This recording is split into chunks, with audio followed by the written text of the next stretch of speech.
चलो दोस्तों, आज की इस वीडियो में हम लोग देखेंगे हिमांक का और नमन। इसके पिछले वाले वीडियो में हम लोग वास्तु दाब का और नमन और क्वथनांक का उन्नयन इसके बारे में विस्तार से जान चुके हैं। आज की इस वीडियो में हम लोग जानेंगे हिमांक का और नमन क्या होता है और सारी बातें बेसिक से ही मैं आपको समझाऊंगा। देखिए, अगर क्वथनांक का उन्नयन आप पढ़े होंगे ना तो हिमांक का और नमन सिंपली आपको समझ में आ जाएगी। इसके लिए ज्यादा टाइम देने की जरूरत नहीं है। सबसे पहले समझते हैं हिमांक का और नमन। तो और नमन का तो मतलब आपको समझ में ही आती है कमी। और नमन का मतलब क्या होता है? कमी। किसमें कमी? मैं आपको बता रहा हूँ, मतलब हिमांक में कमी। अब पहले ये समझो कि हिमांक होती क्या है। क्वथनांक का मतलब मैं बता दिया था कि एक ऐसा टेम्परेचर जिस पर अवस्था परिवर्तन होती है, मतलब एक ऐसा टेम्परेचर, एक ऐसा ताप जिस पर अवस्था परिवर्तन होता है, वो क्वथनांक था। लेकिन हिमांक क्या होता है कि प्रत्येक द्रव में क्या हो सकता है, आपका दूध हो गया, घी हो गया, द्रव तो आप पहले भी पढ़ चुके हैं पदार्थ, जब मैं पढ़ा रहा था उस समय आपको बताया था। देखो, हर जो द्रव होता है, जो भी द्रव होता है, वो मतलब एक निश्चित ताप के बाद जमना शुरू कर देता है ना। कोई भी वस्तु दही जमाते हैं, वो भी एक निश्चित ताप के बाद क्या हो जाएगा, जमना शुरू हो जाता है। तो ये जो द्रव का जमना है ना, यही हिमांक कहलाती है। जिस ताप पर द्रव जमना शुरू हो जाती है उसी ताप को हिमांक कहते हैं। क्या कहेंगे? हिमांक। हिमांक मीन्स जमना। हिमांक भी क्या, एक टेम्परेचर है। क्या है? हिमांक भी एक ताप है। तो एक ऐसा ताप है जिस पर द्रव जमना शुरू हो जाए, उस ताप को हिमांक कहते हैं। क्या कहते हैं? हिमांक कहते हैं। लेकिन एक ऐसा ताप जिस पर द्रव वाष्प के रूप में परिवर्तित होना स्टार्ट हो जाए, उस ताप को क्वथनांक कहते हैं। लेकिन जिस पर वो द्रव के रूप में वो जमना शुरू हो जाएगा द्रव, वो जो ताप होगा वो कहलाएगा हिमांक। तो थोड़ा सा का अंतर है। एक जो द्रव है वो वाष्प में परिवर्तित होगा तो वो टेम्परेचर आपका कहलाएगा क्वथनांक है, और जिस ताप पर द्रव आपका जमना शुरू होता है उस ताप को हम लोग कहते हैं हिमांक कहते हैं। तो हिमांक मीन्स होता है प्रत्येक द्रव एक निश्चित ताप पर जमना शुरू कर देता है, इसी निश्चित ताप को हम लोग द्रव का हिमांक कहते हैं। तो हिमांक क्या, एक टेम्परेचर है। हिमांक क्या, एक टेम्परेचर है जिस पर द्रव जमना शुरू कर देता है। तो जिस ताप पर द्रव जमना शुरू करता है उसी ताप को हिमांक कहते हैं, और जिस ताप पर द्रव वाष्प के रूप में परिवर्तित होने लगता है उस ताप को क्वथनांक कहते हैं। तो आपको क्वथनांक और हिमांक समझ में आ गई होगी। हालांकि इसके पिछले वाले वीडियो में मैं क्वथनांक समझा चुका था कि किसी भी द्रव का क्वथनांक, जो क्वथनांक होता है उसका वाष्प दाब वायुमंडलीय दाब के बराबर होता है। ठीक है। तो हिमांक क्या है? हिमांक क्या होता है? तो एक टेम्परेचर है जिस पर द्रव जमना शुरू कर देता है। अब हम लोग समझते हैं हिमांक का और नमन। हिमांक के और नमन को याद रखिएगा, आपको हमेशा डेल्टा टीएफ से सूचित करना है। किससे? डेल्टा टीएफ से सूचित करना है। क्वथनांक के उन्नयन को हम लोग डेल्टा टीबी से सूचित कर देते हैं, लेकिन हिमांक के और नमन को हम लोग डेल्टा टीएफ से सूचित करेंगे। किससे? डेल्टा टीएफ से सूचित करेंगे। अब देखो, यहाँ था और नमन। और नमन मीन्स होता है कमी, यानी हिमांक में कमी आ जाएगी, यानी जो विलायक का टेम्परेचर होगा वो अधिक हो जाएगा। किससे? विलयन के टेम्परेचर से। कमी मीन्स क्या होगा? विलयन में कमी चली आएगी। ठीक है ना, क्योंकि जमना शुरू हो जाएगा। तो ये हिमांक के और नमन को डेल्टा टीएफ से सूचित करते हैं, और इसका मतलब हिमांक के और नमन का मतलब हो गया कि जो विलयन का क्वथनांक है, चाहे जो विलयन का ताप है, क्या है, जो विलयन का हिमांक है, वो विलायक के हिमांक से कम हो जाएगा। यानी विलयन का हिमांक कम होगा और विलायक का हिमांक अधिक हो जाएगा। इसको अगर पिक्चर के माध्यम से आप समझना चाहे तो यहाँ पर मैं समझा दे रहा हूँ, समझिएगा ध्यान से। ठीक है ना, यहाँ पिक्चर के माध्यम से आप समझिए। मान लो कि ये कोई पात्र है जिसमें जल की मात्रा डाली हुई है। ठीक है ना, अब इसको बंद पात्र के रूप में ऐसे घेर दिया गया, प्लस इसमें कोई ठोस मिला दिया गया, NaCl मिला दिया गया। तो यहाँ पर जो पात्र बन रही है इसमें सिर्फ अब जल नहीं रह चुका है, इसमें अब क्या चुका है, नमक के कण NaCl भी आपके ऊपर आ चुके हैं। तो यहाँ पर क्या होगा समझिएगा, यहाँ तो वाष्प बहुत ज्यादा बन रहा है। ठीक है ना, वाष्प बहुत ज्यादा बन, लेकिन यहाँ पर वाष्प बहुत कम बनने लगता है।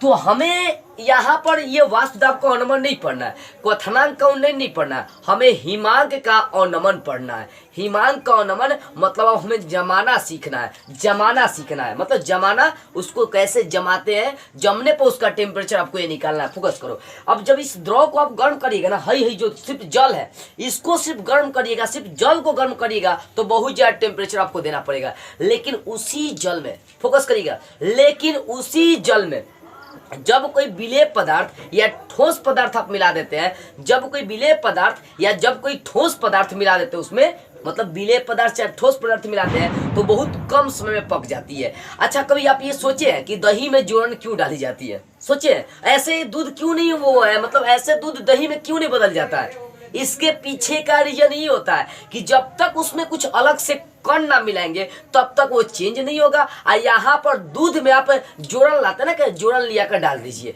तो ये जो जोड़न डालते हैं ना ये विलेय का काम करता है, तभी तो आपका दही जमता है। एक आती देखो ऐसे दूध आपका दही में परिवर्तित नहीं होगा। बात वही आ रही है कि सिर्फ जल को आप गर्म करिए, बहुत ज्यादा आपको ठंडाने में, मतलब उसको बहुत ज्यादा टेम्परेचर लगेगा, बहुत ज्यादा ताप देना पड़ेगा, मतलब बहुत ज्यादा उसको ठंडा करना पड़ेगा। किसको? सिर्फ जल को, यानी सिर्फ द्रव को। लेकिन उसी द्रव में यदि किसी चीज का आप कण मिला देते हैं तो वो जम जाएगा बहुत जल्दी, वहां पर ताप, वहां पर हिमांक उसका क्या हो जाएगा?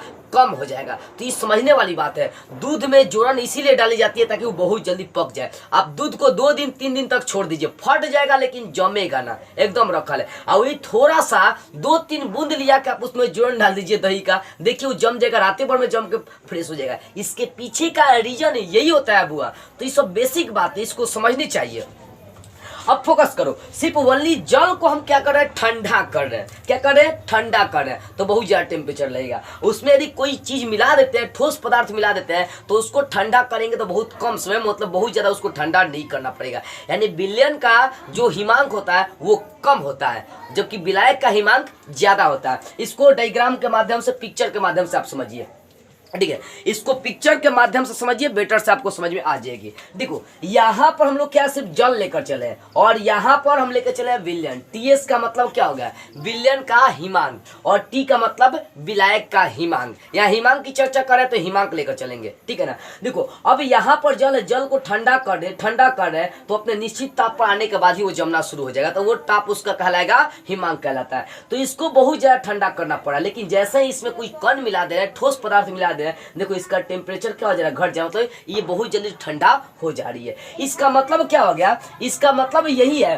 कि यहाँ पर जो ताप है, जो हिमांक है, वो ज्यादा हो जा रहा है। विलायक का हिमांक ज्यादा हो जा रहा है, बहुत ज्यादा ठंडा करना पड़ रहा है। जबकि विलयन का हिमांक, ये विलायक का हिमांक बहुत ज्यादा हो जा रहा है, जबकि विलयन का हिमांक बहुत कम हो जा रहा है। इसका मतलब आप इसको शॉर्ट में आप लिख सकते हैं कि टी जो है ना, टी बड़ा होगा किससे? टीएस से। या आप ये भी कह सकते हैं कि टीएस लेस देन होगा किससे? टी से। यानी विलयन का जो हिमांक है विलायक के हिमांक से कम है। टीएस लेस देन टी का मतलब हो गया विलयन का जो हिमांक है विलायक के हिमांक से कम होगा। यानी इसका जो हिमांक है, जो विलायक का हिमांक है ज्यादा है और विलयन का हिमांक कम है। ये पिक्चर यही बता रहा है। ओके, ये क्या है? ताप है जिस पर वो अपना अवस्था परिवर्तन करेगा। तो द्रव को इसमें जमाएंगे तो देख रहे हैं कि सिर्फ द्रव को जमाएंगे तो टेम्परेचर बहुत ज्यादा देना पड़ता है, जबकि उसमें कुछ मिलाएंगे तो उसको जमाने में ज्यादा टाइम नहीं लगता है। दही में जोड़न डाली जाती है, ये इसका एग्जाम्पल है। अब इसका ग्राफ जरा सा आप देखिए, ठीक है ना। ये वाला पॉइंट सिर्फ किसका? ध्यान दीजिएगा, ये वाला ग्राफ देखते हैं, ये वाला सिर्फ द्रव का पॉइंट है, ठीक है ना। ये द्रव का वाष्प दाब हो गया। अब इसको ठंडा करना, ठंडा करेंगे तो एक निश्चित ताप पर आकर क्या होता है? जम जाता है। ये विलायक क्या है? क्योंकि इसका वाष्प दाब कम होता है विलायक में, विलयन में, क्योंकि भाई उसमें कण मिला रहता है तो वाष्प दाब उससे कम होगा। जब इसको गर्म करते हैं, इसको ठंडा करते हैं, तो यहाँ पर आकर वो जम जाता है। तो देख सकते हैं ये वाला जो पॉइंट है विलयन का क्या हो गया? हिमांक हो गया, और ये वाला पॉइंट विलायक का हिमांक हो गया। तो ज्यादा टेम्परेचर किसमें देना पड़ रहा है? विलायक में देना पड़ रहा है, जबकि विलयन में कम उससे टेम्परेचर देना पड़ रहा है। तो इससे ये भी इस ग्राफ से यही साबित हो रहा है कि जो विलायक का हिमांक होता है विलयन के हिमांक से अधिक होता है। यानी टी लेस देन टी, या इसको एक और रूप में लिख सकते हैं टी ग्रेटर देन टीएस। यानी विलायक का हिमांक विलयन के हिमांक से ज्यादा होता है, चाहे विलयन का हिमांक विलायक के हिमांक से कम होता है, ठीक है ना। तो इस बात को आप समझ गए, ये दोनों ग्राफ भी आपको बेटर से समझ में आ गई होगी। अब हम लोग बात करते हैं यहाँ पर, देखो ये तो ग्राफ आपको समझ में आ गई। अब देखो हिमांक के अवनमन को हम लोग डेल्टा टीएफ से सूचित करते हैं।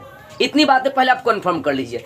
हिमांक के अवनमन को डेल्टा टीएफ से सूचित करते हैं। अभी मैं बता दिया कि जो विलयन का हिमांक आएगा वो कम होगा विलायक के हिमांक की अपेक्षा, ठीक है ना। तो इसका मतलब टी घटाओ टीएस, यानी टी का मतलब विलयन का हिमांक और टी का मतलब विलायक का हिमांक और टीएस का मतलब विलयन का हिमांक। तो यहाँ पर देखो विलायक का हिमांक विलयन के हिमांक से ज्यादा है, यानी इसको लिखेंगे टी घटाओ टीएस। क्या लिखेंगे? टी घटाओ टीएस, टी घटाओ टीएस। यानी हिमांक में जो कमी है हमें वही निकालना है। हिमांक के अवनमन का मतलब हो गया हिमांक में कमी। तो भाई विलायक का हिमांक ज्यादा आ रहा है और विलयन का हिमांक कम आ रहा है, दोनों का अंतर निकालेंगे तो हिमांक में कमी निकल जाएगी, ठीक है ना। तो यहाँ पर विलायक का हिमांक विलयन का हिमांक, दोनों को घटाएंगे हिमांक में कमी निकल जाएगी।